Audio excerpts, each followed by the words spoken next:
As someone who managed to hold on to most of my childhood toys, I often forget that not everybody had that luxury.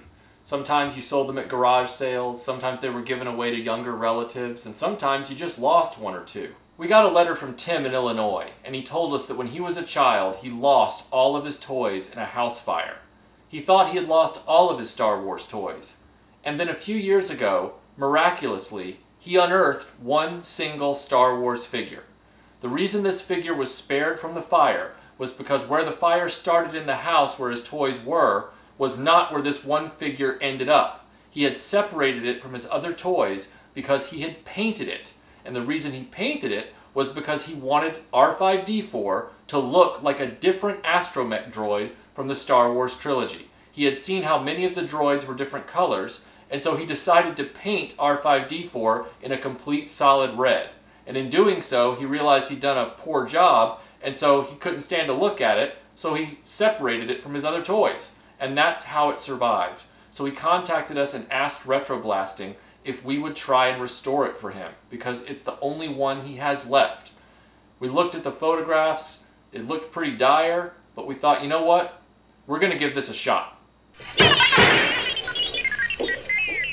R2 unit has a bad motivator, look! So we have three R5-D4s here. The one on the far left is a minty example that looks like it's never been played with. It's part of our collection. The one in the middle is my childhood original. This is the one that my mom purchased for me in 1984, and I've had it ever since. And you can tell that it's a little yellow from handling, the sticker's a little faded, but otherwise it's in good shape.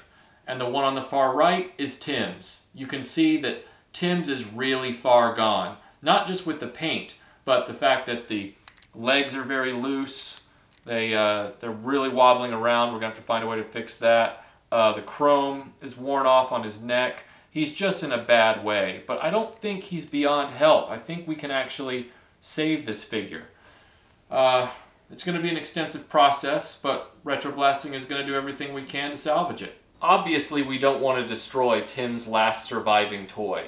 So what we're going to do is use the gentlest methods first, and then when those don't work, if they don't work, we hope they do work, we'll work our way up to more robust methods of paint removal. So the first step, of course, is removing the paint. Then if there's any residual yellowing, we're going to do a retrobright process, and then we're going to find a way to rechrome his neck, and then we're going to put him all back together and get a nice sticker on him, and hopefully he'll look like the nice minty one that I had here. But the first process that we're going to try is dunking him overnight in simple green. They say online that it's a great way to remove paint from plastic without damaging the finish or damaging the actual plastic itself. So we're going to try that and see what the results are.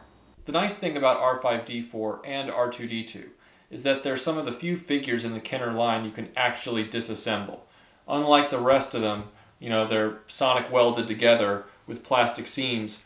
R2 and R5 are actually put together much like vehicles. So we're going to be able to really get in there and disassemble him and work with his individual components. The screw is in the bottom underneath the R2 unit, or R5 unit in this case.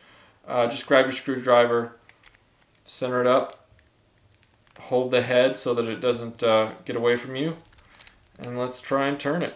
There we go. You want to hold the head so that it doesn't turn with the screw. Alright, the screw is out.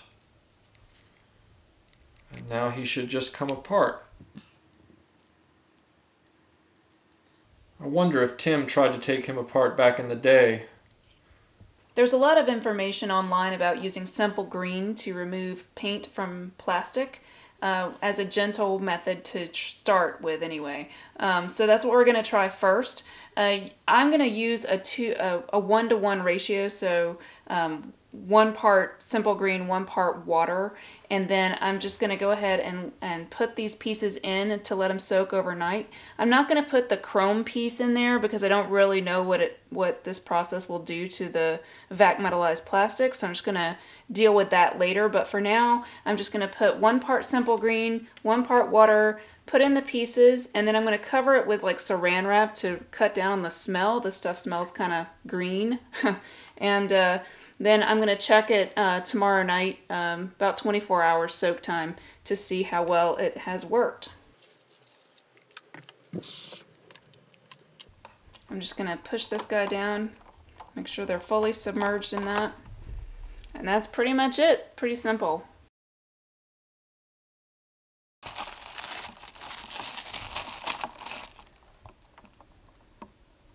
Looks like some of the red's come off. So now I'm just going to take each piece out and start scrubbing it. Yeah, it's definitely softened up a lot. Hey look, the original paint is still under there.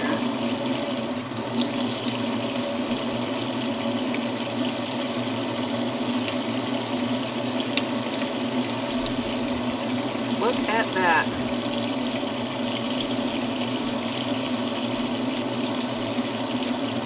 The simple green got off a lot of the paint, but underneath he was very discolored, so we put him through a RetroBright process and did further cleaning of his body with magic eraser. We put his main screw in a glass of white vinegar to derust it.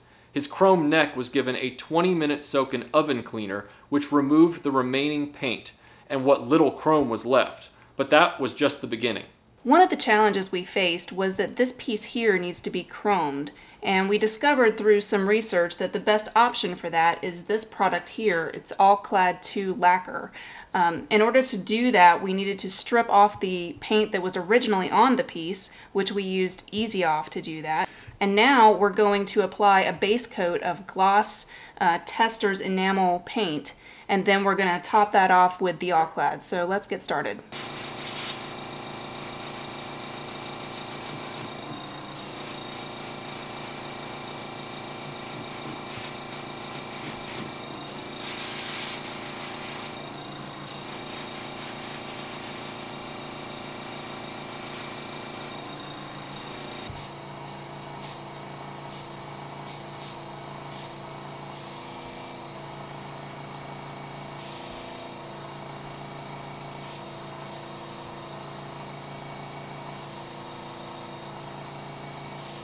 The legs did not respond to the RetroBright or acetone, and they had blue stains and infused marks that wouldn't clean away. So we airbrushed them in a very light layer of white, and Melinda hand-matched the color of R5-D4's leg stripes and repainted them. R5's head details also received well-deserved touch-ups. I carefully attached a high-quality reproduction sticker, and thanks to some great advice from YouTuber and toy repair expert Toy Polloy, tightened up R5's leg joints with pipe thread sealing tape around the extensions. This sad pile of parts appears to have been brought back from the brink, but will it all come together?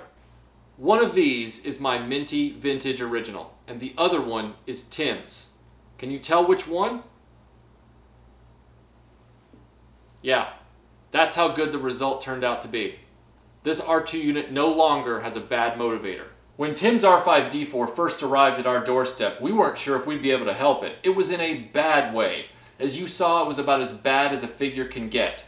But with a lot of hard work, a lot of research, and a lot of time, we were able to pull this little droid out of the fire. It is literally a phoenix risen from the ashes, and we couldn't be prouder with the result. We hope Tim is just as happy with it when he receives it. I can hear people on message boards and toy collecting boards now saying, oh, RetroBlasting went too far. But I don't think we did. This was Tim's last surviving childhood memento. It was the only one he had left. Everything else had been destroyed in a fire. And I wanted to make sure that this looked exactly like it did the day it came out of the package for Tim when he was a child. That was the goal, to preserve his memories, and I think we've accomplished that. So thanks for watching this video, and we will see you on the next restoration.